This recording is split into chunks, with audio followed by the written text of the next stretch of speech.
Bismillahirrahmanirrahim. Assalamualaikum warahmatullahi wabarakatuh. Di sini saya akan membacakan 40 hadis mengenai keutamaan Al-Quran. Hadis ketiga.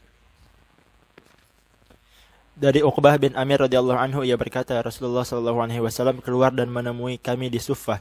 Beliau bersabda, siapakah di antara kalian yang suka setiap pagi pergi ke pasar Budhan atau Akik, kemudian pulang membawa 2 ekor unta betina yang berpunuk besar tanpa berbuat dosa atau memutuskan silaturahmi? Maka kami menjawab, ya Rasulullah, setiap kami menyukainya. Sabda beliau, mengapa salah seorang dari kalian tidak pergi pada pagi hari ke masjid, lalu belajar atau membaca 2 ayat Al-Quran, padahal itu lebih baik baginya daripada 2 ekor unta betina, 3 ayat lebih baik daripada 3 ekor unta betina, 4 ayat lebih baik daripada 4 ekor unta betina, dan seterusnya. Sejumlah ayat yang dibaca mendapat sejumlah unta yang sama. Hadis riwayat Muslim, Abu Daud. Faedah. Suffah adalah sebuah lantai khusus di Masjid Nabawi, tempat orang-orang miskin muhajirin tinggal di sana. Jumlah sahabat Ahlus Suffah selalu berubah dari waktu ke waktu. Allamah As-Suyuti rahmatullah alaih telah menulis 101 nama sahabat yang tinggal di Suffah, dan ia menulis tentang mereka di dalam risalah tersendiri. Sedangkan Budhan dan Akik adalah nama 2 tempat di Madinah sebagai pasar perdagangan unta. Orang Arab sangat menyukai unta, terutama unta betina yang berpunuk besar. Maksud tanpa berbuat dosa adalah tanpa suatu usaha, bukan sebagaimana harta seseorang yang dapat bertambah banyak melalui pemerasan atau mencuri dari orang lain, atau dari merampas warisan sesama saudara. Oleh sebab itu, Rasulullah SAW menafikan semua cara itu, yaitu tanpa bersusah payah sama sekali atau berbuat dosa. Semua orang tentu senang memperolehnya, tetapi disebutkan bahwa mempelajari beberapa ayat Al-Quran itu lebih baik dan lebih utama daripada mendapatkan semua itu.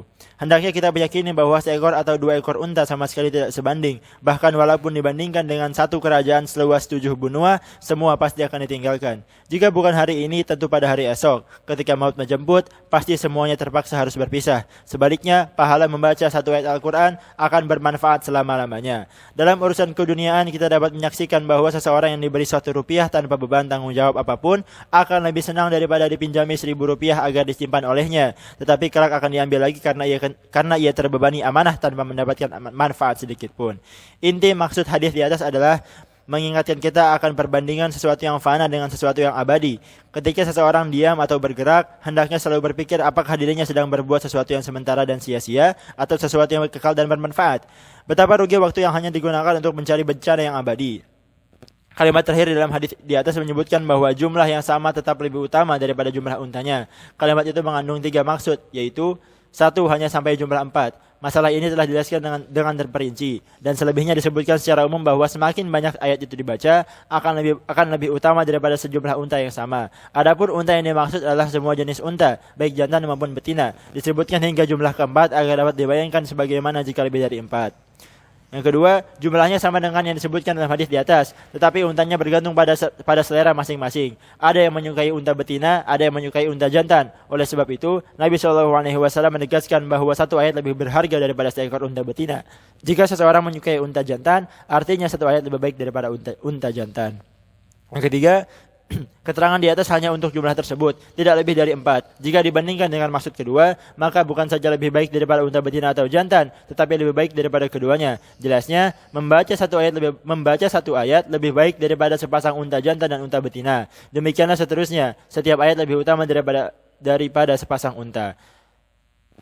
Nawarullah marqadahu lebih menyetujui pendapat ini sebab lebih banyak keutamaannya. Walaupun demikian, tetap tidak dapat disamakan antara membaca 1 ayat Al-Quran dengan 1 ekor atau 2 ekor unta. Ini sekadar peringatan dan contoh. Saya telah menjelaskan sebelumnya bahwa 1 ayat Al-Quran akan memperoleh pahala abadi yang lebih utama dan lebih baik daripada kerajaan seluas 7 benua yang fana ini. Mullah Al-Qari rahmatullah alaih menulis tentang seorang syekh yang sedang bersafar. Ketika tiba di Jeddah, ia diminta oleh para pengusaha kaya agar tinggal lebih lama di tempat mereka, agar dengan keberkahan syekh, harta dan perniagaan mereka mendapat keuntungan. Maksudnya, para pelayan syekh juga akan mendapatkan bagian dari keuntungan perniagaannya tersebut. Pada mulanya syekh menolak tawaran mereka, tetapi setelah didesak terus, akhirnya syekh berkata, berapakah keuntungan tertinggi dari perniagaan kalian? Jawab mereka, penghasilan kami berbeda. Setidaknya kami bisa mendapatkan keuntungan 2 kali lipat. Kata syekh, kalian telah bersusah payah untuk mendapatkan keuntungan yang sedikit. Aku tidak menghendaki sesuatu yang sedikit ini, sehingga harus kehilangan salatku di Masjidil Haram yang pahalanya dilipatkan sampai 100.000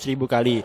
Pada hakikatnya, kaum muslimin hendaknya memikirkan betapa mereka telah mengorbankan keuntungan agama demi mendapatkan keuntungan dunia yang sedikit ini. Demikian hadis ketiga tentang fadilah Al-Quran. Semoga apa yang kita dengar dapat menjadi manfaat buat kita.